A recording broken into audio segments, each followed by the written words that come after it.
Nothing. I just asked. And thank God you answered without asking what do you mean by Suembong Bit. Heureusement que tu n'as pas répondu par une autre question. Donc tu n'es pas. Tu es un Camerounais, mais pas un faux Camerounais en fait. Tu ignores que je suis un Camerounais. Mais tu sais là, c'est un concept qui est très fort. Il nous a rejoint ce matin, M. Manuel Changon. L'intelligence, oui, l'expertise dans le domaine de la beauté, oui, il a, c'est plusieurs décennies d'expérience et d'expertise qu'il traîne derrière lui et il vous l'offre ici là gratuitement, oui, à travers Good Morning Cameroun, des astuces et autres. Il est encore là ce matin pour partager sa connaissance avec nous. M. Manuel Changon, bonjour et bienvenue. Bonjour. Vous êtes la bienvenue dans ce programme et quand on vous reçoit ici, eh bien, on sait qu'avec vous, on va forcément parler des choses très intéressantes. Toujours un plaisir de partager. Vous êtes une équipe qui m'inspire. Bah, pourquoi pas? Wow, merci. Oui, Nice, effectivement, c'est comme une match de tennis. Hein. Ça va à gauche, ça va à Ouais, droite, ouais, ça tout à fait. ne s'arrête pas. On a toujours Ouais, quelque ouais, chose à ouais, regarder. Et quand tu as un bon joueur en face, c'est plus spectaculaire. Waouh. J'aime bien la façon imagée de transcrire ce programme. Alors, avant que vous ne veniez, on a eu un élément, un reportage, on aura un voxel tout à l'heure qui parle des cheveux de femmes. On s'est interrogé, où sont passés les cheveux des femmes? Il est difficile actuellement de voir les cheveux des femmes comme Sandrine. Effectivement, c'est peut-être un problème plus grave qu'on imagine. Parce qu'aujourd'hui, dans les milieux professionnels, il y a cette envie pénible à la retour à ces cheveux naturels.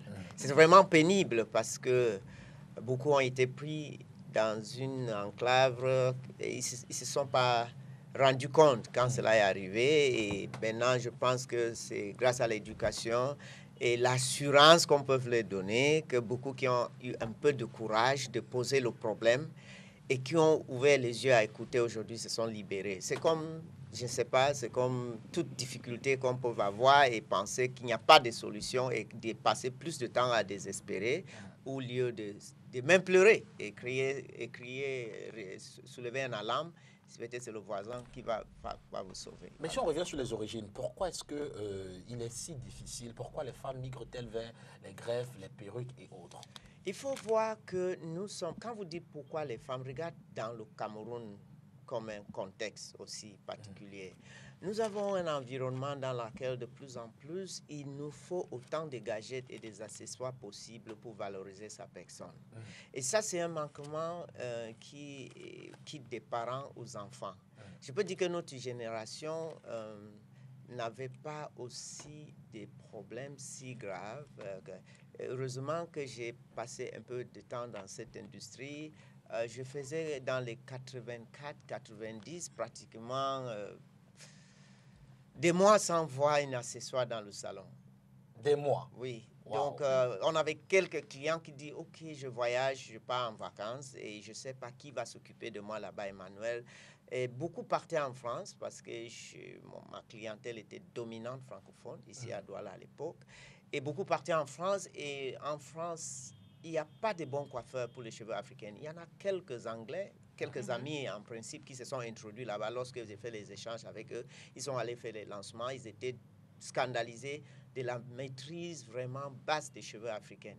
On a quelques Antillaises, mais encore sous l'influence des laboratoires français, ils n'ont pas vraiment fait l'étude de l'approche africaine des cheveux africains dans le diaspora. Donc, là-bas, les dames perdaient beaucoup leurs cheveux pendant les vacances, surtout quand il faisait froid. Donc, me disait, il me faut poser une grève ou quelque chose pour ne pas être obligé d'aller dans un salon et avoir des cheveux abîmés. Donc, c'est à ce moment où ces accessoires arrivaient. À ce moment, les dames étaient authentiques. Excuse-moi, je dis authentique, pourquoi? Parce qu'ils venaient au salon pour l'hygiène. C'était une culture. Le monsieur venait au salon, il porte le garçon et la maman s'occupait de ses cheveux. Il quitte le salon, le couple allait au supermarché, faisait des courses et il rentrait. Et c'est comme ça que j'ai eu l'idée de créer la coiffure. C'était à Viva, le premier institut de faire le salon mix. Et on me disait que non, les hommes ne peuvent pas s'asseoir, ils se coiffaient à côté des dames. Je dis, ok. Donc on venait en famille? Oui, donc qu'est-ce que je faisais? Je prenais des garçons et je les rasais parce que beaucoup aimaient venir jouer tonton, ainsi de suite. Donc je les rasais. Et donc, le père va dire, est-ce que tu peux aussi enlever pour moi? Et c'est comme ça qu'on a démarré la coiffure homme dans des milieux classiques, en dehors des kiosques. Viva Coiffure, l'un des premiers salons. Oui, c'était le premier. Oui, c'était le premier. Et là, c'était formidable parce que je ne peux pas vous parler qui ont fait le salon dans ce contexte. Qui ont fait le salon? La déontologie m'empêche d'appeler les noms, mais je peux vous dire, aller jusqu'au sommet. Des grosses personnalités. Oui, et ils venaient. Et c'est pour ça que quand vous arrivez à Bonapriso, on a décidé de créer une salle privée.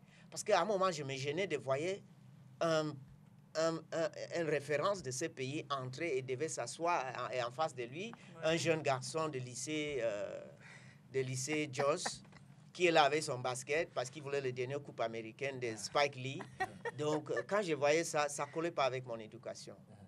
Mon éducation anglo-saxonne de base veulent que les hiérarchies soient respectées. On respecte les et autorités. que la discrétion des autorités, parce que c'est des personnes normalement qui ont beaucoup de pression. Et quand ils viennent dans le salon, ils se sont simplifiés, ils ont enlevé les barrières de l'autorité. Il ne faut pas les rendre vulnérables. Donc on a créé des salles privées pour pouvoir s'occuper de ces personnes.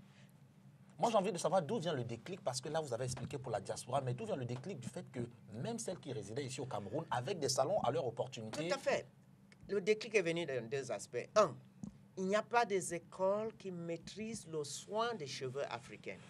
Il n'y a pas des écoles.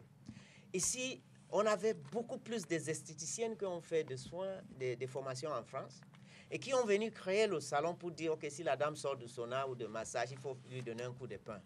En me faisant les coups de pain, on a fini par devenir coiffeur, sans connaître le cheveu, d'où il sort, de quoi il est fait et de quoi il en a besoin pour pouvoir vivre.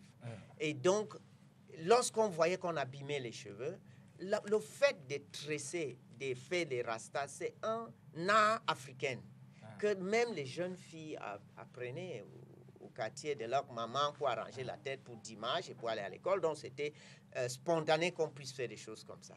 Maintenant, du moment où le cheveu n'est pas agréable à voir, il faut mettre quelque chose qui est acceptable pour le public. C'est là où on peut parler des greffes ou des perruques.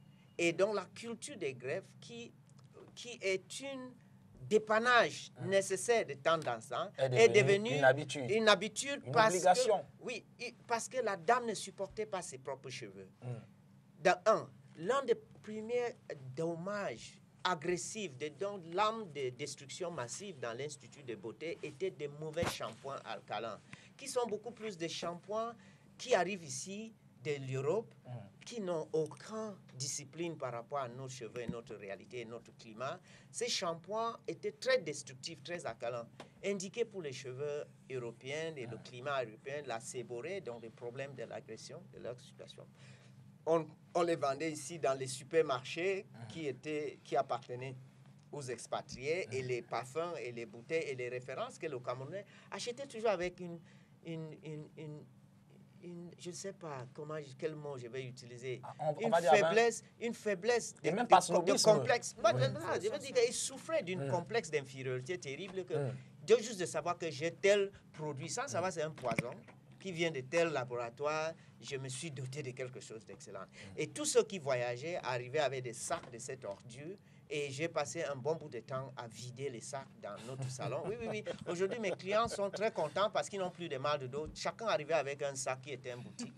Alors, donc, j'ai vidé tout ça. Ils ont 1, 2, 3 produits, et je m'assure que le produit est fini avant que vous achetiez la prochaine. Oui, c'était une culture assez intéressante. Aujourd'hui,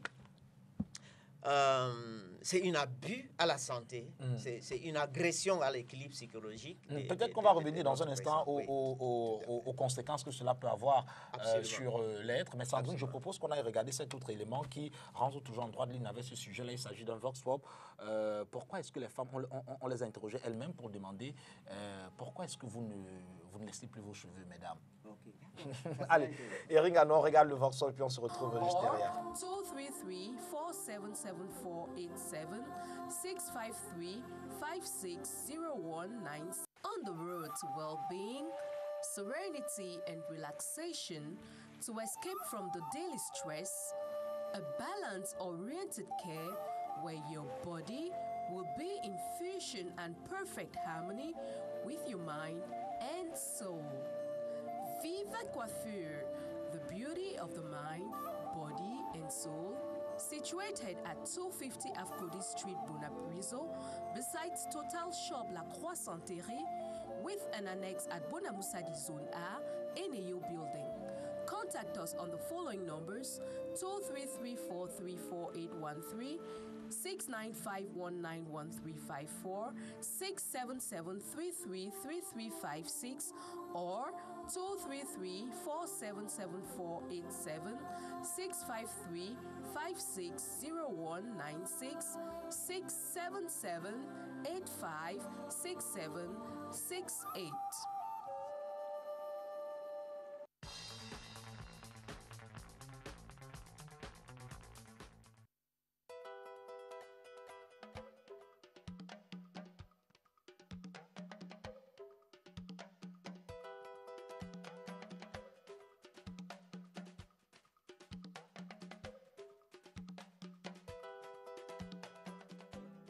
Passe-mèche, greffe, perruque ou autre, voilà quelques coiffures très récurrentes chez les femmes aujourd'hui.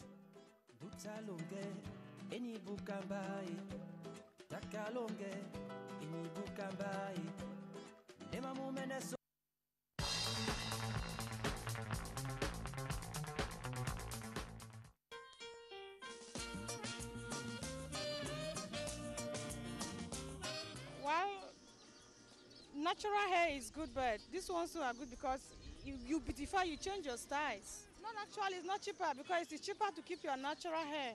But this one's cost. You put this one now, later on, after 3 weeks, you change and put on something else. I said, it beautifies you most. With this one, you can do so many styles. But we are, even though you can do other styles, but it is limited. With this one, I mean, you have varieties of styles. Ce n'est pas pour un grand problème. On le fait parce que les cheveux synthétiques nous aident à partir. Dès que tu veux partir, tu le brosses, tu passes, rien que ta brosse, tu pars. Les cheveux artificiels sont plus chers. Mais le problème qui est là, c'est que quand tu laisses les cheveux sans la greffe, ça peut se casser, donc ça dépend. On peut toujours revenir. Il y a les gens aussi, il y a les autres qui n'aiment pas les synthétiques, qui laissent leurs cheveux naturels. Ça dépend. Non, je mets juste parfois pour garder mes cheveux propres. Je ne suis pas trop vraiment habituée avec la greffe, mais j'aime plus les cheveux naturels. Mais je mets parfois la greffe juste pour pouvoir laisser les cheveux propres ou bien voir à quoi je ressemble avec ces greffes. C'est ça. Il faut rester naturel, tout simplement. Parce que tout ça, ce sont des produits, ce sont des trucs qui ne sont pas favorables à la nature, quoi. Elles se disent qu'elles sont belles avec ses cheveux. Chacun a son look. C'est mon look à moi. Non, je ne mets pas de perruque. Ça ne me plaît pas du tout. Les cheveux artificiels, c'est cher, selon moi. Parce que les temps sont tellement durs qu'on n'arrive même plus à manger. C'est pour ça qu'on préfère couper les cheveux. Et parce que les 5 000 francs que tu vas acheter le pot, là, ça peut t'aider à faire autre chose. Il suffit tout juste de verser de l'eau et de se peigner, c'est tout. Aujourd'hui, on parle du modernisme. Vous voyez, tellement les gens ne tiennent plus compte, n'est-ce pas, du respect de la nature, parce que lorsque Dieu nous a créé à son image, c'est-à-dire naturel. Mais aujourd'hui, à cause de ce que nous voyons, nous copions ce que font les Occidentaux, et c'est ce que nous sommes en train de faire aujourd'hui.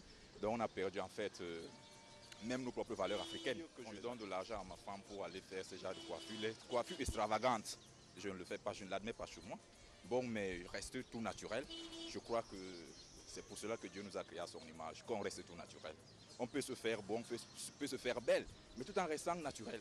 Il y a parfois les femmes qui ont les chutes là, ils préfèrent alors couvrir ça avec les mèches, selon moi. Non, c'est plus cher, mais on préfère comme ça. Je pense que c'est simplement parce que les cheveux naturels sont plus difficiles à entretenir. Et les cheveux artificiels, il suffit qu'on mette une greffe ou une perruque ou quelque chose. Moi, c'est moins cher, oui, bon, mais après, il faut savoir entretenir. Il faut savoir entretenir parce que s'ils ne sont pas bien entretenus, ils se coupent, ils se dégradent. Et pas forcément. Une femme qui sait bien entretenir ses cheveux naturels, je pense qu'il n'y aura pas une grande différence. Je ne pense pas que ce soit les cheveux naturels, les cheveux artificiels. Je pense que toute la différence est dans la manière d'entretenir les cheveux. Yeah, my own opinion is that, whatever things the white men use, we always like to follow their culture. That's why we're using the natural hair. In anything that we're doing, we always maintain the white. Whatever thing the white are doing, that's what we're doing. We don't like to follow our own rules, but we like to follow the white rules. Yeah, I give money to my wife to go and repair his head the way I see white women used to do it. That's the same. I maintain it to do it like that. Naturalness.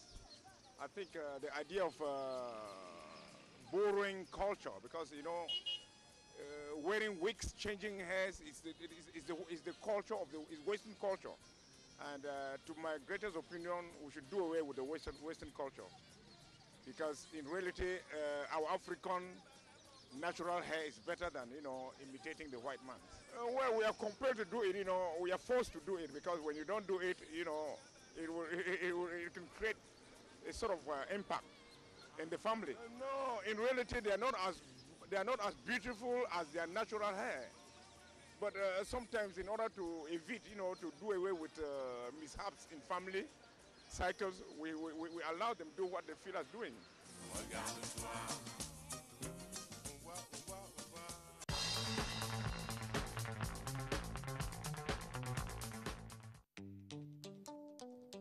Aïe, africaine, regarde-toi, regarde ce que tu es devenue. Où sont tes cheveux, jeune femme, jeune fille africaine? Où sont tes cheveux?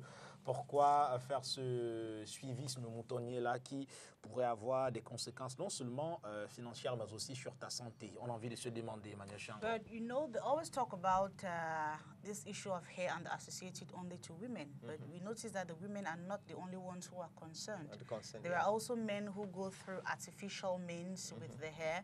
I have no, not greffe. I have a few friends in Boyam who do plait their hair.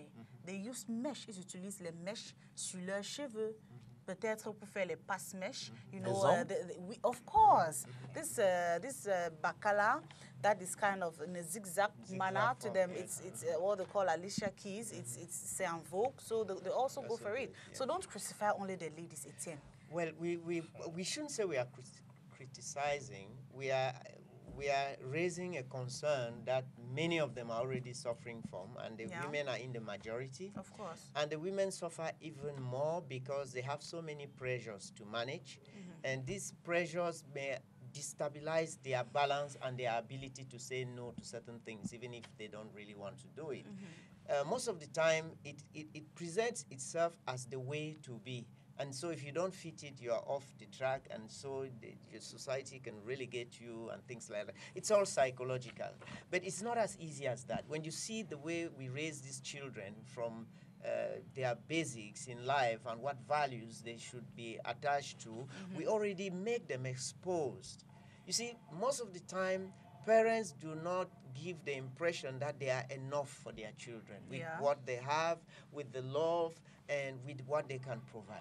And they make the children feel that, you know, when you sit with your wife and you are complaining about the uncle's children who are from Europe or who go to this school, and you make their own children feel that those other children don't make you comfortable because they do this, you criticize their dresses, their wear, and your own children realize that you are jealous. Then they start realizing that that reference can give them a better attitude or a better personality and so on. And so you nurse that feeling of insufficiency in the children. And then they grow into the society, and that is what publicity says. All the publicities that are out there are presenting women with very long hair and telling them that when you're long, you're beautiful, you'll be chosen for the model, and so on and so forth. Then you need a woman like Angelica Kidjo who just comes and cuts off the whole thing and still tops the world. So we are actually going to go down to the basics. That's why I said we could take this topic for a month. You will be surprised that we will not run out of material. Yes, I mean, we can treat, because there are many aspects to it. Look at where I'm coming from. I'm looking at our childhood, how we grow. What is the role of the mother and the father?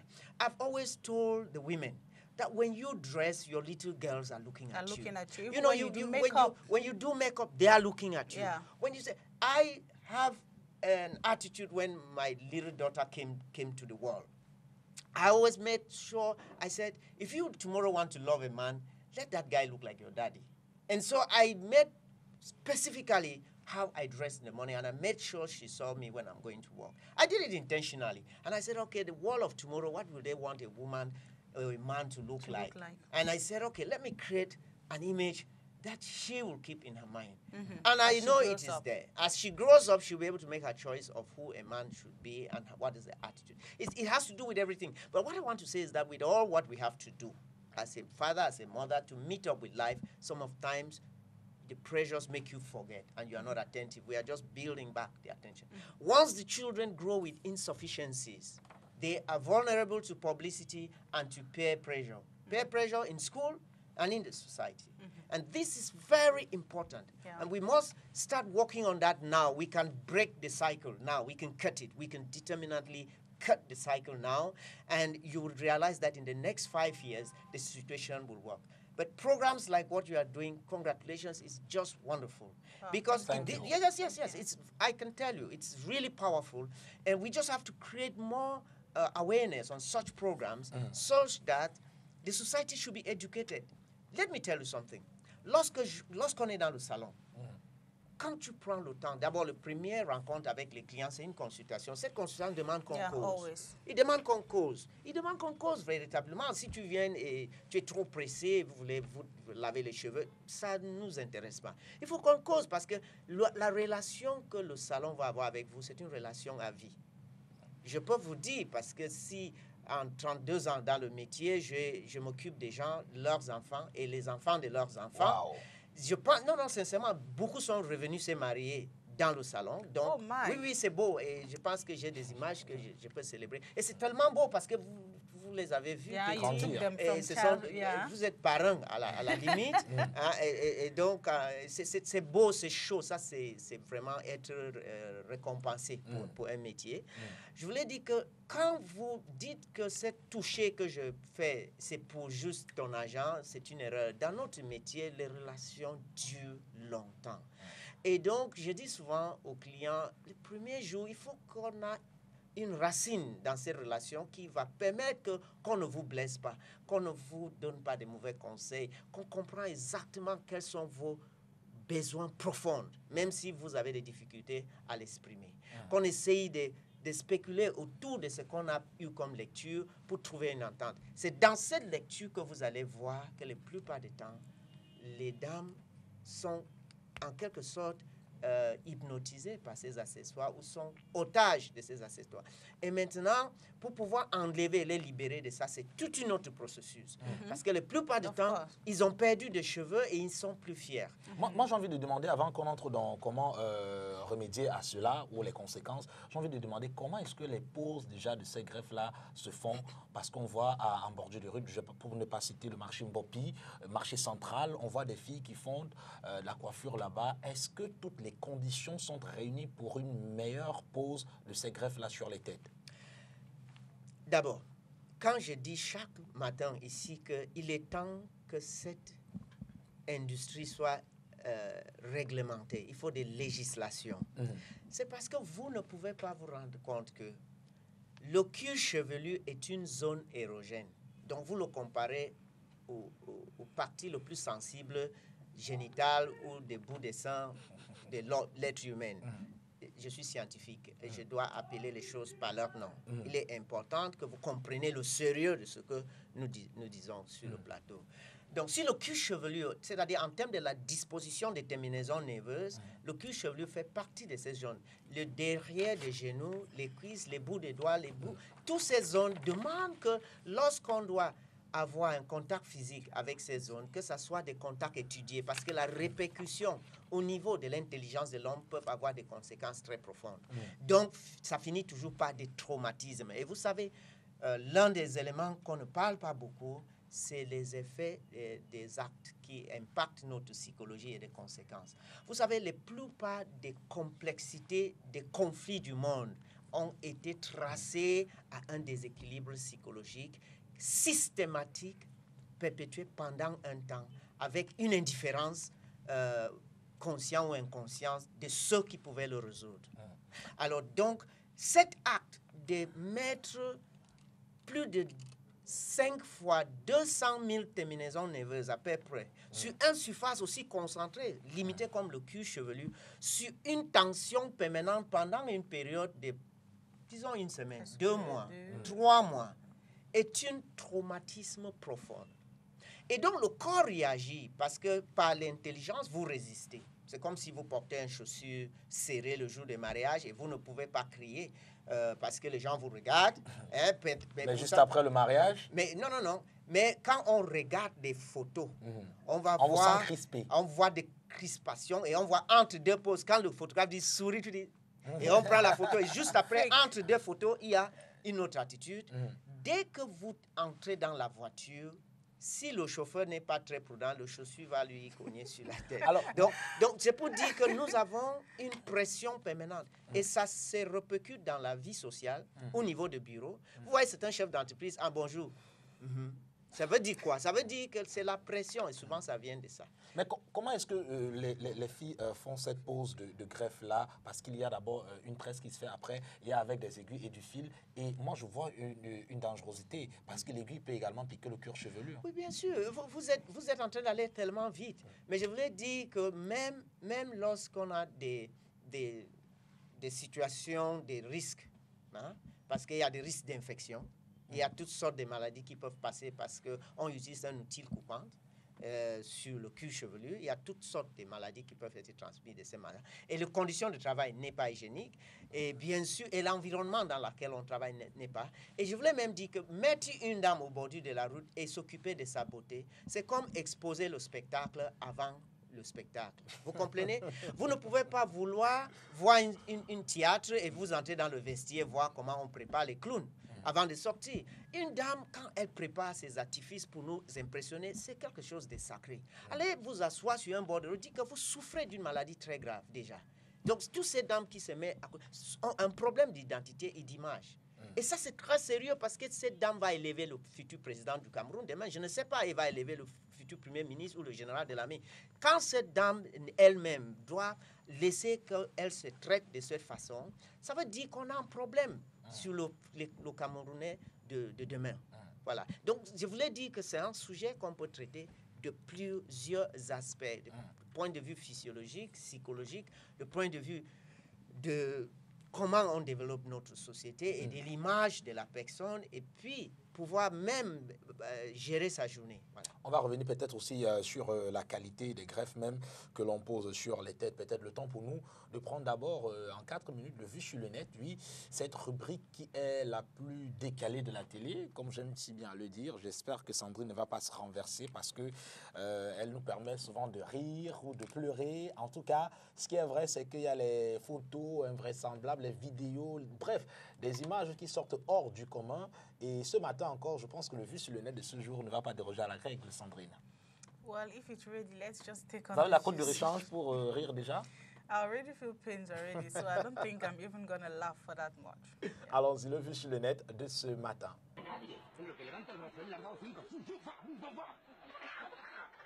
El lagancho, open, sacando el aire, venga, venga, arriba, para que no pueda respirar. Y cuando no pueda respirar, ¡pum!, a la mandíbula, ¡pum!, cao. Míralo, pero tienes que mira cómo suda. Esa, la mirada del grito, esa mirada del grillo saltador. Del grillo, grillo, ¡atu! Ya está, campeón, ya está. ¿Quién es el aspirante? ¡Tú! Eres el aspirante, pero si que lo matas con una paliza que le des. Si lo tienes reventado, míralo, está pidiendo perdón ahora mismo. Y en lo que se dé la vuelta y levanta el brazo, yo levanto, fa. Como cuando matas moscas en tu casa en la cocina, después de las tortillas que te haces. ¡Ay! Mira, madre mía, mira, pisoteando que los patatas. Vamos, es tuyo. Vamos, ahí, Logueta, venga, open. Venga, ahí, coche, buena. Venga,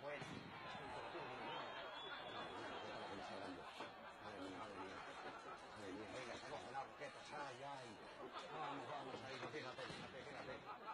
Ahí, no. Venga, ahí.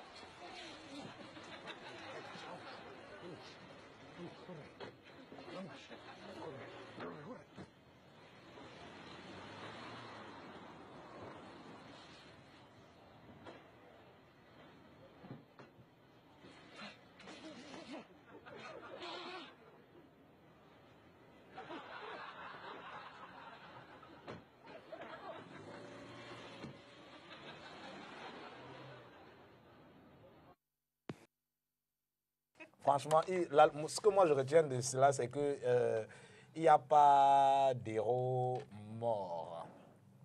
Donc il faut avouer quand on est faible, oui. Quand on ne peut pas, il faut dire non, je ne peux pas et laisser simplement tomber. Qu'est-ce que cela vous inspire, Magné Changon? De rire. De rire simplement. C'est vraiment invraisemblable. Assister à un combat de boxe de la sorte. Oui, il ne fallait pas arriver. Il fallait d'abord pas arriver. Je pense qu'il y a un problème dans la préparation. Quand on regarde la fiche technique et qu'on voit déjà l'adversaire... Vous savez, l'entraîneur regarde le match les matchs précédents de son prochain adversaire. Non? Donc, il devrait déjà dire à son poulain, gars, celui-là, c'est un gros morceau. En tout cas, le vu sur le net de ce matin, on espère qu'il vous a fait plaisir également à la maison. Revenons au sujet du jour qui nous parle de ces greffes que les femmes mettent sur leur tête. Moi, j'ai envie de revenir sur la qualité même des greffes. C'est du plastique, Emmanuel Changon. Il y en a plusieurs. Nous avons des documentaires qui montrent carrément comment dans les temples de l'Inde, on achète des cheveux parce que... Naturel. Oui, pour des rites, ils doivent aller raser leurs cheveux, se baigner dans le Ganges, dans la rivière. Et donc les temples, c'est vraiment une grande business, des millions de dollars. Donc on a des Chinois qui viennent acheter ces cheveux. Et nous avons déjà atteint des niveaux où les dames sont agressées juste pour raser leur tête. Oui, parce qu'il y a des greffes qui coûtent jusqu'à 100 000 francs. 250 000, des millions de francs. Oui. Les cheveux naturels. Oui, tout à fait. Donc, il y a des cheveux des Brésiliens, des Indiennes, des Chinois, des Péruviennes. Donc, ça devient une forme de commerce que vous pouvez élever vos filles pendant un temps et vous raser les cheveux, vous vendez pour payer l'école, on ne sait jamais. Donc, voilà ce que notre société... Mais la plupart et la majorité sont synthétiques.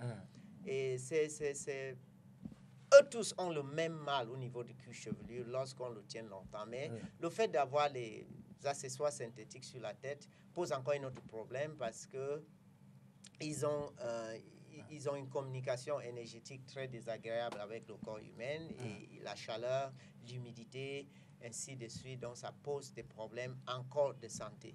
Mais par contre, eux tous sont très déshydratantes parce que ces fibres artificielles ou travaillées, parce que lorsqu'on achète ces cheveux naturels, ils sont travaillés chimiquement. Ils ont des composants imprégnés, traités de sorte qu'ils sont très déshydratants. Lorsqu'on les tisse avec nos propres cheveux est directement en contact avec ces accessoires. Et par l'osmose, nos cheveux perdent tous ces composants hydratants parce qu'ils sont en contact permanent pendant le mois. Donc, à chaque fois, les dames doivent comprendre pourquoi dès que ces accessoires sont enlevés, nos cheveux sont rêches, secs, abîmés et cassants. Et si c'est encore des cheveux qui étaient très mal défrisés, parce qu'il y a beaucoup de très mauvais défrisants vendus, oui, importés même de l'Europe ou des États-Unis, mais ils ne sont pas chimiquement professionnels. Vous savez... Oui, ils ne sont pas adaptés aux cheveux africains. Ils ne sont même pas à ce qui est approprié. Parce que quand vous entrez dans un milieu professionnel qui est réglementé à Londres, aux États-Unis, jamais vous allez voir des défrisants dans des cartons, dans les salons. Ils sont dans les seaux. C'est l'hydroxyde de sodium, ce qu'on appelle la soude, qui est utilisée pour défriser. Et donc, ça, c'est ce qui est recommandé scientifiquement pour le cheveu africain et qui peut défriser sans agresser, sans abîmer. Et bien sûr, il faut que le coiffeur soit compétent. Alors, lorsque les cheveux sont défrisés, nous avions encore un deuxième problème quand il est en contact. Le taux de déshydratation est encore plus élevé. Et donc, lorsqu'on enlève, on perd ses cheveux, il est cassant, il est désagréable à voir, il est teint, il est fouchu, il est vraiment dévalorisant. Alors, ça devient un ricochet. La personne se trouve très mal à l'aise avec sa propre tête et ses cheveux. Elle est obligée de juste laver et poser. Encore. Voilà. Donc, c'est là où un professionnel en la matière intervient. C'est-à-dire, vous amenez la cliente d'abord à se détacher. Et c'est dans l'entretien qu'on leur explique le danger qu'eux-mêmes valident.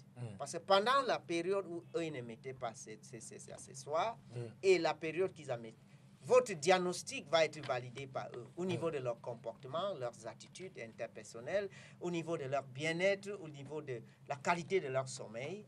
ils vont valider. On va poser des questions tout au long de cette semaine et la semaine prochaine également. Comment donc s'en débarrasser et surtout quelles peuvent être les conséquences? Est-ce qu'il y a moyen de remédier pour que le cheveu soit un peu plus beau, un peu plus naturel qu'avant? Ça, c'est des questions auxquelles vous allez tenter de donner des réponses dans nos prochaines éditions. Plus de 30 ans d'expertise dans le domaine de la beauté. Merci de partager cela avec nous ce matin. Merci. Excellente journée à vous. Voilà. Sandrine Beffolon, j'ai envie de vous dire félicitations. Gardez les cheveux comme vous le faites là, tout naturel, donc un peu comme moi. Comme ça, tu vas me donner 500 pour aller chez le coiffeur. Il n'y a pas de souci. Eric Ngando, c'est tout pour aujourd'hui. On se retrouve demain lorsqu'il sera 7h pour une nouvelle édition de Good Morning Cameroun. Vous serez là, nous serons là. Inch'Allah. Inshallah. Yes, see you guys tomorrow. Okay, it was a pleasure being with you always. So tomorrow is another edition. It is Thursday. It is actually the start of a weekend, and I can't wait for Friday to come. Oh my God. See you guys tomorrow. Love you all. Bye-bye. À demain.